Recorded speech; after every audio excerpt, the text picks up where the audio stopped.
Yes, viewers, it is the Middle East that we are speaking of, specifically Iran. Tensions of a U.S. strike linger in Iran. President Donald Trump continues to up the pressure on Tehran, backing the protesters amid the unrest. Now, he has declined to take any military action off the table at this point of time. The U.S. has in fact imposed fresh sanctions on Iranian networks.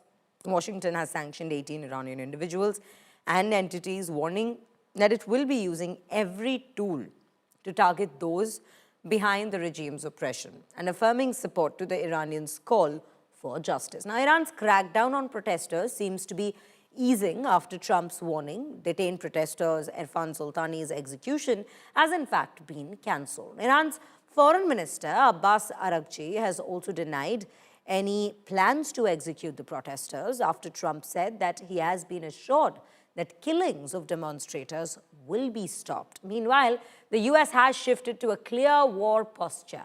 Aerial refueling tankers have taken off from Qatar. Naval firepower has surged across the Red Sea, and the Persian Gulf and the American troops are being repositioned at this given point of time. So there is all parts of the army that's in fact being mobilized at this given point of time. But will they be put to use? That remains to be the biggest question of the hour for the rest of the world as we watch. The USS Abraham Lincoln Carrier Strike Group is also being deployed from the South China Sea towards West Asia, raising the question, is the US strike on Iran then imminent with each passing day? We've been told that the killing in Iran is stopping, and it's stopped, and it's stopping.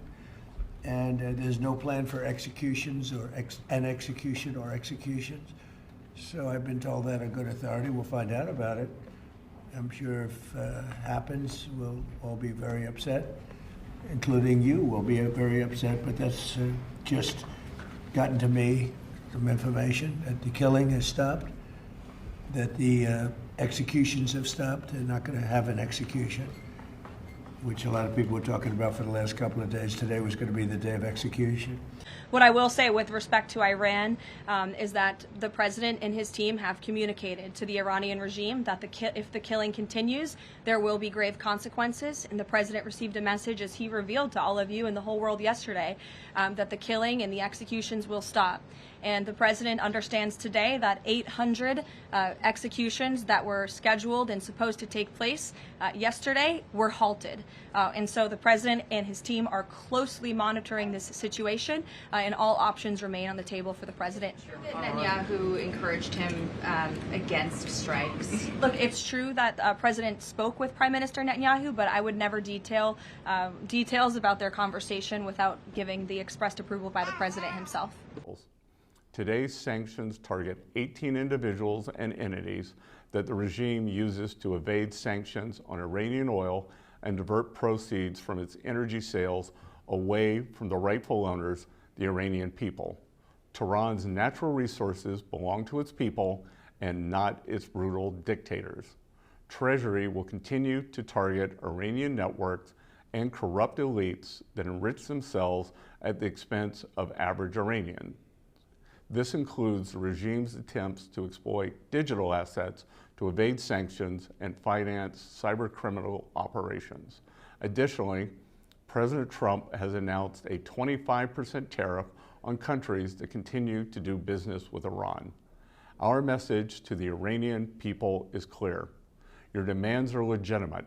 You are protesting for a noble cause, and the United States supports you and your efforts to peacefully oppose the regime's mismanagement and brutality. Our message to the Iranian leaders is also clear. U.S. Treasury knows that like rats on a sinking ship, you are frantically wiring funds stolen from Iranian families to banks and financial institutions around the world. Rest assured, we will track them and you, but there's still time if you choose to join us. No, I haven't heard about that, and there is no any hanging today or tomorrow or whatever. That's Friday. I can tell you, I'm confident about that. There is no plan for hanging at all.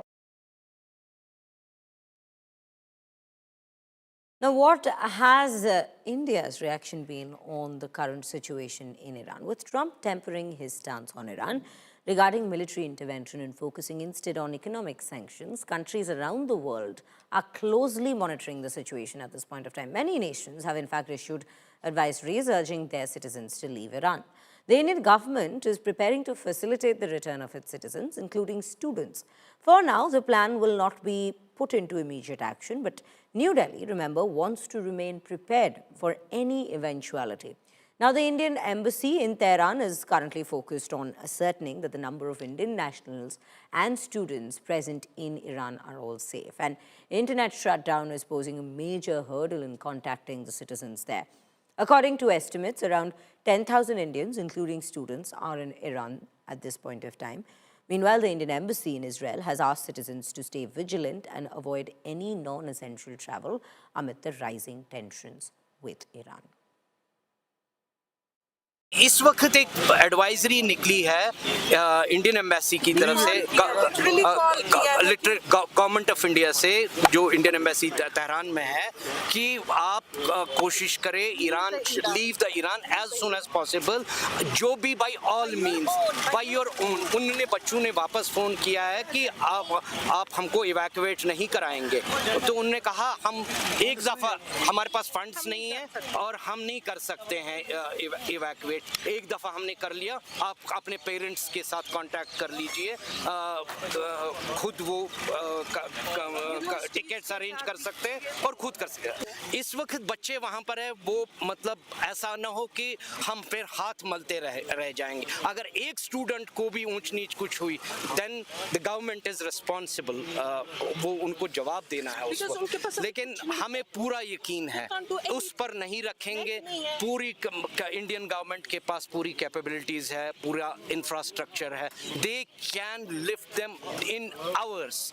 मैं government India से appeal करती हूँ कि हमारे बच्चों को सेहत सलामत अपने घर पहुँचाया जाए। जिस तरह जून में इनको लाया गया उस वक्त भी बहुत ज़्यादा हालात ख़राब थे, लेकिन हमारे बच्चे सेहत सलामत, हम शुक्रगुजार हैं उनके, सेहत सलामत अपने घर। हम बहुत परेशान हैं। मैंने कल शाम को पता नहीं उसने कैसे फ़ोन लगाया, कल रात को, मतलब वो ठीक नहीं थे। बोला था कि अब हम कुछ ना कुछ करेंगे, हम निकलेंगे, लेकिन हमारे पास अभी किराया भी नहीं है। परेशानी हुई होगी? हाँ, मैं बहुत परेशान हूँ। तो मैंने आज भी कुछ नहीं खाया, हम बहुत परेशान हैं।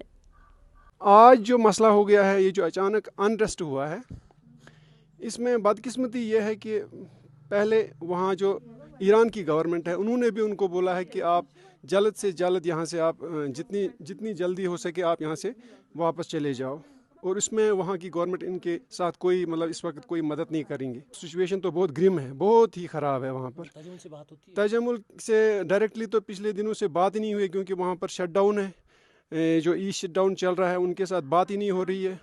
लेकिन अब हम कभी कभी बीच में वो वहीं से कुछ जुगाड़ लगाते हैं, कहीं ना कहीं से कोई इनडायरेक्टली कोई इन्फॉर्मेशन आती है, तो बहुत ज़्यादा परेशान है। हम सब लोग यहाँ बहुत परेशान हैं। Already people are not, airlines are not able to fly over Russia and Ukraine because of the war situation there, and Iran was an alternative route. And now when Iran airspace is also shut, this means an extra burden for airlines to take detour, and aviation turbine fuel, which is a very important component of the cost of operation of any airline, will be costing much more. So I really feel that it is a very tough period for all airlines operating over Iran, not only of the Indian carriers but other carriers also who are using or overflying Iran's airspace.